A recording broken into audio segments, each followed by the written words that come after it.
नमस्कार, माझं नाव अस्मिता. भारत देश यंदा 76वा स्वातंत्र्य दिवस साजरा करणार आहे. 15 ऑगस्ट 1947 रोजी भारताला स्वातंत्र्य मिळाले. म्हणून हा दिवस स्वातंत्र्य दिन म्हणून साजरा केला जातो.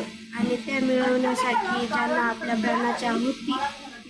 प्राणाची आहुती दिली त्या वीरांचे स्मरण हे या दिवशी केले जाते.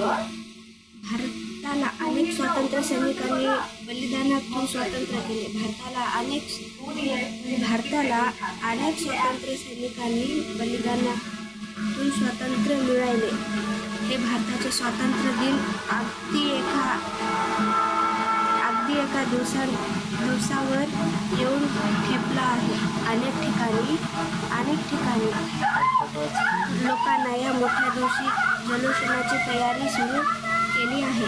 शाळा, कॉलेज, विविध कॉलेज आणि खाजगी ऑफिसांमध्ये हा दिवस जल्लोषाने साजरा करण्यासाठी प्रत्येक जण सज्ज झाला आहे.